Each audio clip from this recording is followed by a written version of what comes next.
சத்தியம் பண்ணு அப்படிங்கிற சத்தியம் பண்ண மாட்டேங்கிறாங்க. கரெக்டாக பசுவும் ராகினி வந்துடுறாங்க.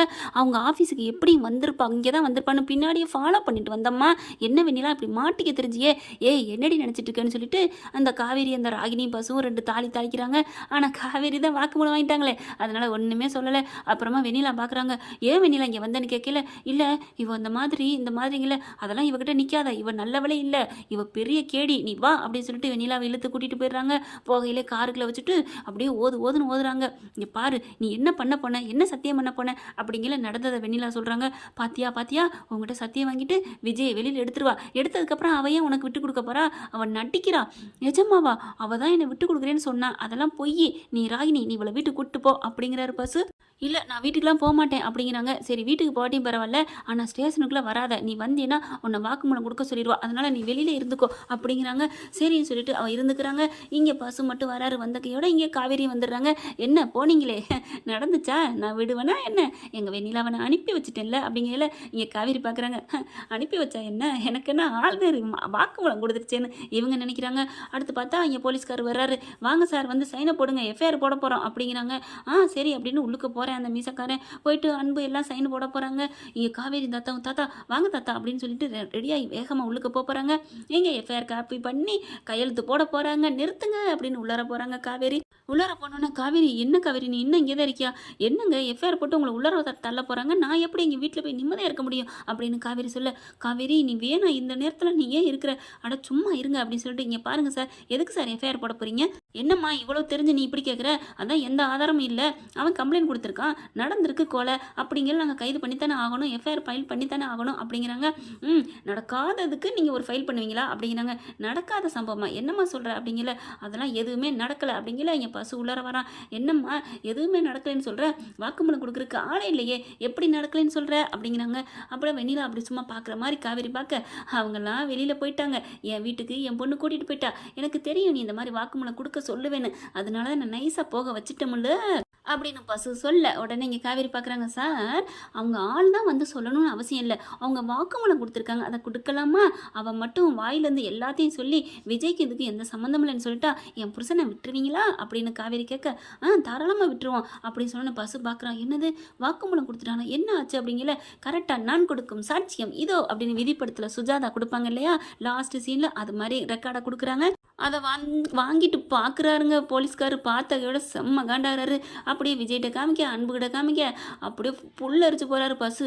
அடி பாவி நீ பெரிய ஆளாடி, நீ அங்கேயே விரலில் விட்டு ஆட்டுவதான், இங்கே என்ன உலக்காய விட்டு என் கண்ணில் ஆட்டிட்டாலே, அடி பாதகத்தி, உன்னை நான் தனியாக விட்டுருக்க கூடாது, வெண்ணிலா மண்ணை கவ வச்சுட்டியே, உன்னை ஏதாவது பண்ணி இவளை யூஸ் பண்ணிக்கலான்னு பார்த்தா, இவளை யூஸ் பண்ணி காவேரி யூஸ் பண்ணலான்னு பார்த்தா இப்படி பண்ணிட்டாலேன்னு புலம்பித்தல்ல. என்ன மிஸ்டர் பசு பயந்துக்கிட்டு இருக்கீங்களா, என்ன ஆகுதுன்னு, இனிமே ஒன்றும் பழிக்காது, என் புருஷன் வெளியில் வர்றது கன்ஃபார்ம் அப்படிங்கிறாங்க.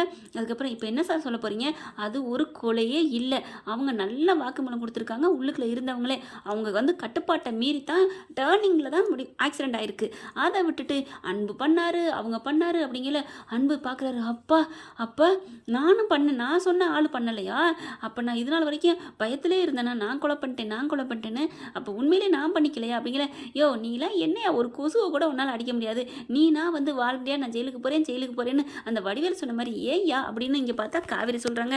அதுக்கப்புறம் விஜய் விஜய் என்ன பண்ணுறாங்க. சார் என் மேலே எந்த தப்பு இல்லை, நான் தான் சொல்லிக்கிட்டே இருக்கேனே சார் அப்படின்னு சொல்லிட்டு சித்தப்பாவை பார்க்குறாங்க. சித்தப்பு நீ எவ்வளோ பெரியவா மாப்பா வச்சிருக்கிற, எனக்கு இல்லடா மாவனே அப்படிங்கிற, அரைஞ்சிடும் நீ வெளியில் வாடி உனக்கு இருக்குது கச்சேரி அப்படிங்கிறாங்க.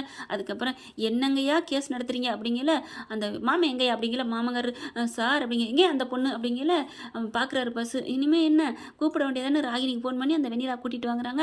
2 பேரும் வந்துடுறாங்க. நீ எல்லாமே மண்ணலி போட்ட, நீ என்ன அவனுக்கு விடுதலை கிடச்சிருச்சு, என்ன சொல்கிறீங்க அப்படிங்கிற. வெண்ணிலா ராகினி உள்ளுக்கு ஓடி வந்து, என்ன சார் ஆச்சு, இவனையே விடுதலை பண்ணுறீங்க, நான் தான் வாக்குமூலம் எதுவும் கொடுக்கலையே, நான் ஒன்றுமே கொடுக்க மாட்டேன், எங்கள் அப்பா அம்மாவுக்கு காரணம் சாவு காரணம் இவங்க தான் அப்படிங்கிற. இதை பாருமா அப்படின்னு காமிக்கிறாங்க. அதை பார்த்தோன்னே அள்ளு விடுது. அடியே காவேரின்னு சொல்லிட்டு அப்படியே இடுக்க பிடிச்சி அடிக்க போகிறாங்க. அப்படியே பாஞ்சு தடுக்கிறாருங்க நம்ம தலைவர் விஜய். யார் மேலடி கையை நிட்டுற அப்படின்னு சொல்லிட்டு ஓங்கி அறைய போகிறாங்க. அப்புறம் ஸ்டேஷனை பார்த்துட்டு கையை இறக்கிறாரு. உன்னை போய் ஒரு நல்ல மனசுக்காரன் லவ் பண்ண பாரு, தூ அப்படின்னு சொல்லிட்டு பயங்கரமாக காரி துப்புறாரு. என் காவேரி கால் தூசிக்கு பெரிய அடி பாத்தியா, நான் உள்ளுக்கு இருக்கக்கூடாதுன்னு என்னென்ன போராடி இருக்கா, ஆனால் நான் உள்ளுக்கு இருந்தாலும் பரவாயில்ல அப்படின்னு எதிர்க்கு என் கூட போய் நின்ன பாத்தியா, கேங்கர்ஸு சேர்ற இடம் ஒழுங்காக சேரணும் அப்படின்னு சொல்லிட்டு, சார் இப்போ என்ன சார் நான் சைன் போட்டது ஓகேங்க, நீங்கள் கிளம்புங்க தாராளமாக அப்படிங்கிறாங்க. அதுக்கப்புறம் வெண்ணிலா கூப்பிட்டு பயங்கரமாக வான் பண்ணுறாங்க. என்னம்மா இப்படி ஒரு கேவலமான வேலை பண்ணியிருக்கிற, உனக்கு நல்லா தெரியுதுன்னு வாக்குமூலம் கொடுத்துருக்க, அப்படி இருக்கிற ஒருத்தன் காதலிச்சேன் வேணுங்கிறக்காண்டி இந்த அளவுக்கு கொலைப்பள்ளி போட்டால் ஒரு கல்யாணம் அடையணும், அப்படியே கட்டாயப்படுத்தி தாலி கட்டினாலும் அவன் கூட வாழ்ந்துருவானா, என்னம்மா நீ நினச்சிட்டு இருக்க அப்படிங்கிறாங்க. அப்படியே ஆடி போய் நிற்கிறாங்க. பாவின்னு பயங்கரமாக திட்டுறாங்க ராகினி வெண்ணிலாவை. வெண்ணிலா காவேரி திட்ட 3 பேர் இப்படி திட்டிக்கிட்டு இருக்குதுங்க. நீங்கள் எவ்வளோ நாள் திட்டிக்கங்க, நாங்கள் போகிறோம் அப்படிங்கிற மாதிரி விஜய் வெளியில் வராரு. அதுக்கப்புறம் அன்பையும் விடுதலை பண்ணிடுறாங்க. இந்த மாதிரி பொய்யா கேஸ் போட்டதுக்கு ஏதாவது நீங்கள் கம்ப்ளைண்ட் கொடுக்குறீங்களா அப்படிங்கிறாங்க.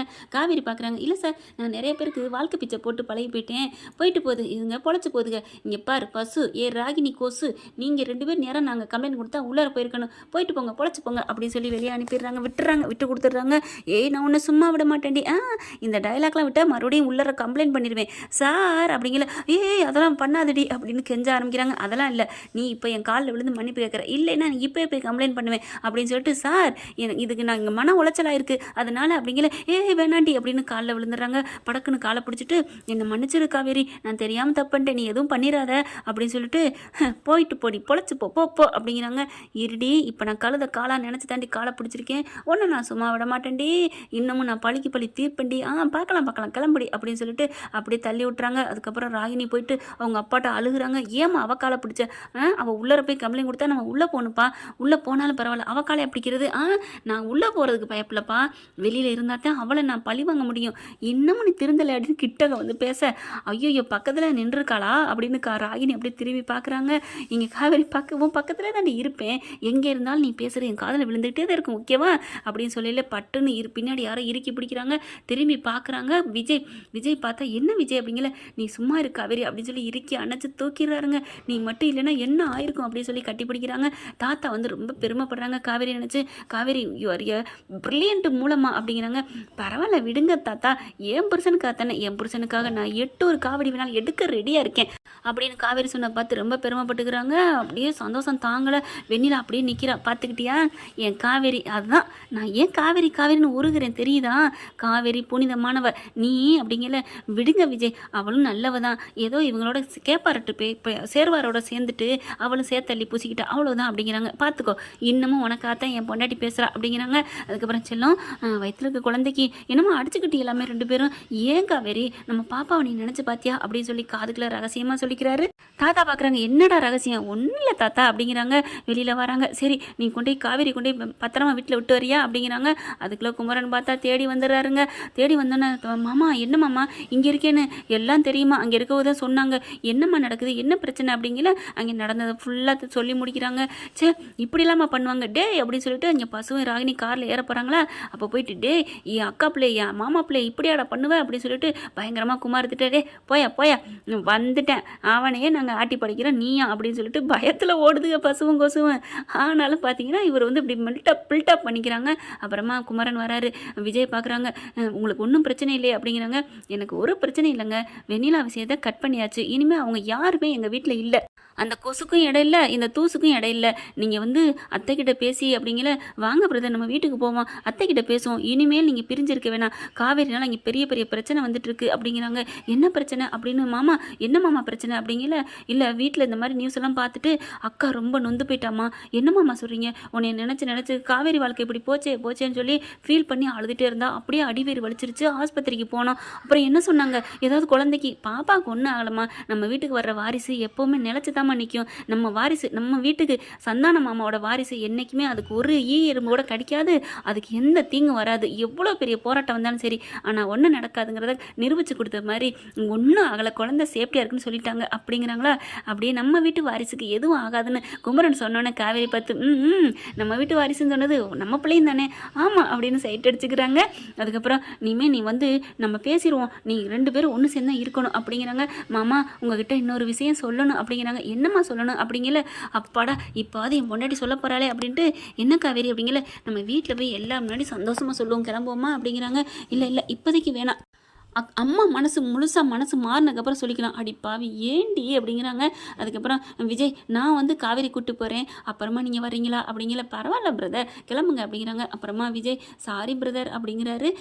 என்ன எதுக்கு சாரி பிரதர் அப்படின்னு விஜய் கேட்க, இல்லை விஜய் ப்ரோ என்னை மன்னிச்சிருங்க அப்படிங்கிற. ஐயே மன்னிப்பு கேட்குறதெல்லாம் விடுங்க, என் பொண்டாட்டி எவ்வளோ பெரிய சாசகம் பண்ணி என்னை கூட்டியாந்துருக்கா அப்படின்னு சொல்லி பெருமையாக நினைக்கிறாங்க. செல்லம் அப்படின்னு சொல்லிட்டு காரில் இறையில ஓடி வராரு. என்னாச்சுமா அப்படிங்கல. நான் அங்கே தான் வரப்போறீங்களா அப்புறம் என்ன அப்படின்னு காவேரி கேட்க, இல்லை ஒரே ஒரு நிமிஷம் அப்படின்னு படக்குன்னு கன்னத்தில் ஒரு முத்தம் கொடுக்குறாரு. ஓகே ஃப்ரெண்ட்ஸ், பார்க்கலாம் என்ன நடக்க போகுதுன்னு. இந்த பதிவு உங்களுக்கு பிடிச்சிருந்துச்சுன்னா உங்கள் பொண்ணான கையில் ஒரு லைக்கை போட்டு சப்ஸ்கிரைப் பண்ணிடுங்க. Thank you friends.